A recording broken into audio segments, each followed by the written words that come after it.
ప్రభునామానికి మహిమ కలుగును గాక. బాగున్నారు కదా మీ అందరం? చూడండి, మనం దేవుణ్ణి ఆనుకుంటే, దేవుని మీద ఆధారపడితే ఊహించని విధమైన అద్భుతమైన కార్యములు ఆయన నీ ఎదుటే జరిగిస్తాడు. ఒక ఊర్లోనట ఒక పాస్టర్ గారు చర్చి కట్టడానికి వెళ్ళాడు. దేవుడు చెప్తేనే వెళ్ళాడు. అక్కడ ప్రారంభించాడు. మరి బేస్మఠం కట్టి పైన గోడ కట్టినప్పుడు ఆ ఊర్లో ఉన్న ఆ ఊరికి పెద్దంట ఆయన, నిన్ను ఎవరు కట్టమన్నది ఇక్కడ చర్చి అని చాలా దురుసుగా మాట్లాడి, భయంకరమైన బూతులు మాట్లాడి, ఇక్కడ నుంచి వెళ్ళు నువ్వు పని, ఏమాత్రం కట్టకూడదని పని ఆఫ్ చేసి వెళ్ళాడు. పని ఆఫ్ చేస్తే అక్కడ ఉన్న కట్టే వాళ్ళందరూ ఇంటికి వెళ్ళిపోయారు. ఈ పాస్టర్ గారు కూడా ఇంటికి వెళ్ళిపోయారు. తర్వాత నైట్ వచ్చి, నాకు చెప్పకుండా ఇంత చర్చి నువ్వు కడతావని చెప్పి గోడలన్నీ పడగొట్టేశాయంట. ఆ ఊరి పెద్ద వచ్చి అన్నీ దొబ్బేసి ఇంత సర్వనాశనం చేసేసాడు దాన్ని. తను ఇంటికి వెళ్ళి పడుకున్నాడు. ఉదయాన్నే పొలంకి ఏదో వెళ్ళాడంట.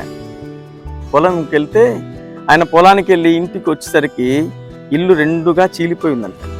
ఎక్కడలే ఆ ఉరుములు లేవు, వర్షం లేదు, ఎక్కడ వానలు లేవు, పిడుగు వచ్చి చక్కగా ఆయన ఇంటి మీదే పడింది. ఇల్లు రెండుగా అలా చీలిపోయింది. చూసి అందరూ భయపడ్డారు.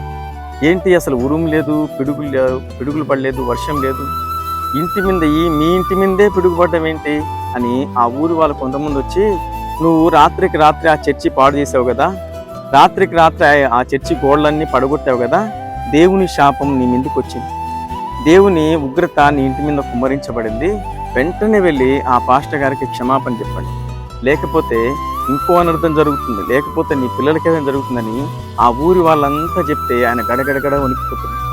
ఈ పిడుగు ఇంటి మీద పడ్డం ఏంటి, అసలు ఇప్పుడు వర్షాలు లేవు కదా, ఎండాకాలం కదా అని ఆయన కూడా మరి భయపడుతూ పాస్టర్ గారు ఎక్కడున్నారో అక్కడికి వెళ్ళి ఆయన పాదాలు పట్టుకున్నాడు.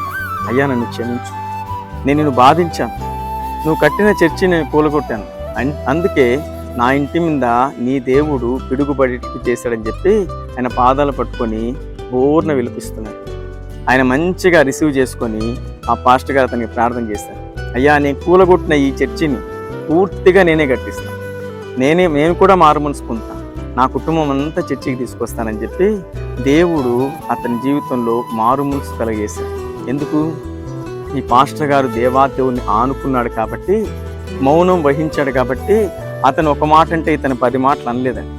అతడు ఎన్నన్నా కూడా ఓర్పుతో మరి సైలెంట్గా ఇంటికి వెళ్ళిపోయాడు. తర్వాత జరగవలసినంత దేవుడు చూసుకున్నాడు. ఈరోజు నువ్వు దేవుణ్ణి ఆనుకుంటే నీ కుటుంబంలో సమస్యలన్నీ సమాధానంగా చేస్తే, దేవుని మీద నువ్వు మనసు ఉంచితే, దేవుని మీద ఆధారం చేసుకుంటే, నీ జీవితంలో కూడా ఇలాంటి కార్యం ఎన్నో చేయబోతుంది. అటువంటి కృప ప్రభు నీకు కూడా జరిగించి నడిపించుగా. ఆమేన్.